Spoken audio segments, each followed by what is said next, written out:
Hey everybody, just a guy having fun. I wanted to talk about cop watchers, First Amendment auditors, and politics, and why they should be concerned about it, especially on a local level. You can affect change at a local level. You can't affect change at a federal level. At least it's much more difficult. But I want you to listen about, I was down at the Arizona Attorney General's office, and I've been following the choosing of the 2020 selection issues that was going on and the political wave that's happening from that and the constitutional revolution that we're seeing here in Arizona. Our citizenry and our state legislature have never been so constitutionally minded in history. And that's because the citizenry of Arizona have made them that way. And we got an election coming up, and there was some politicians that were running for election down there. And I just wanted to, I cut up some sound bites from it. And let me know down in the comments if you want me to post up the full clips of everybody. But listen to how they talk, right? Now, granted, they're talking about that choosing process that happened. Yeah, I'll concede that. But take that down to a local level at the police accountability and government accountability at the local level. That we see all these videos about.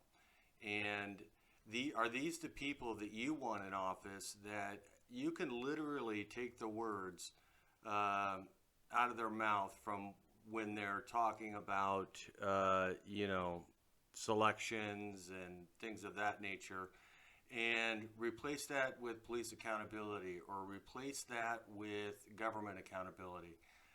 These are the type of politicians that talk with a constitutional mindset of servitude that I, given the choice, would like to put in office.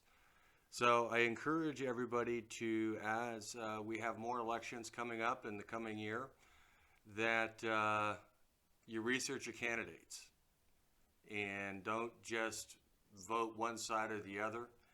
I am not a Republican. I am not a Democrat. I'm not an independent. I am not loyal to party or person. I am loyal to my values. And that's the bottom line. And my values tend to coincide with the Constitution when it comes to my politics. So I hope you enjoy this video. Drop me a comment, hit the like, hit the subscribe. Give me your thoughts. Do you think cop watchers and First Amendment auditors should be involved in politics at a local level? I mean, that's how you make change, right? At least in my mind. Get involved, go to the city council meetings, but unless you elect the right people that are willing to listen to you at that local level, you're not preaching to the choir. But if you elect officials at a local level that are willing to hear you and are like-minded with your cause, you have a much better chance of success in making change. All right, everybody, thanks for watching. Have a nice day. Be a good human. Liberty. Oh, look at that. Love that. So please put your hands together. It's Terry Lake. You know what? I wish we were here right now celebrating our Attorney General doing the right thing. Yes. But instead we're here putting pressure on him. You were elected to investigate. We gave you the proof. You've got the proof. It's sitting on your desk. Yes. Now go out there and do what you're supposed to do. We're asking him to file charges. Now some people say there wasn't enough evidence. I know that there were pictures of people breaking state law and breaking election law. How hard is it to track them down and arrest them? And so all we're asking, Mark Brnovich, if you're in there listening or if you're watching and listening, is for you to put the nunchucks down and pick up the handcuffs and arrest some people.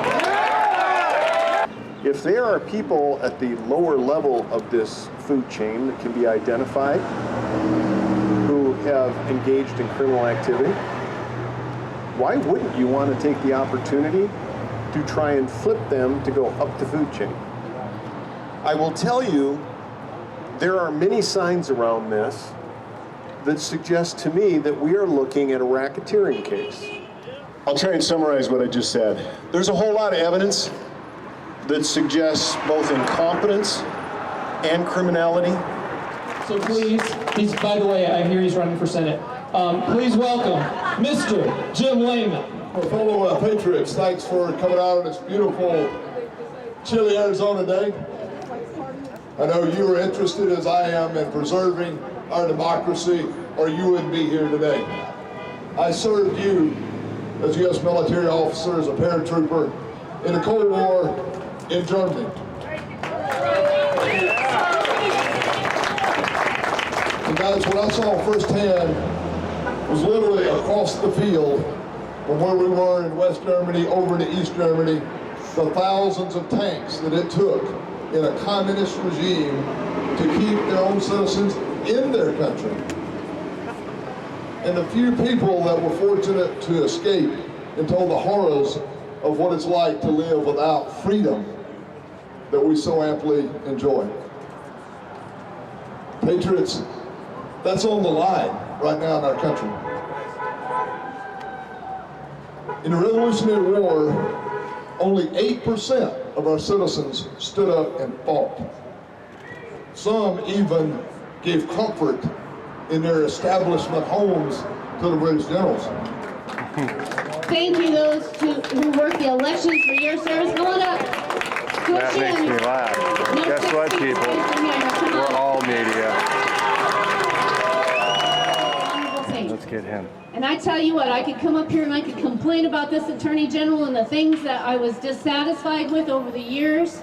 But he's done a couple things recently. A couple years ago, remember the Perry High School incident where the kids were kicked out because they had Trump gear on and whatever? It was on video, and it showed clearly that they said, we don't like what you're wearing, you have to leave the property. That was a violation of their rights. And when we got word back from one of the representatives from this office into my office down at the Capitol, they said it was a case of he said, she said, we're not going to do anything. And guess what I did?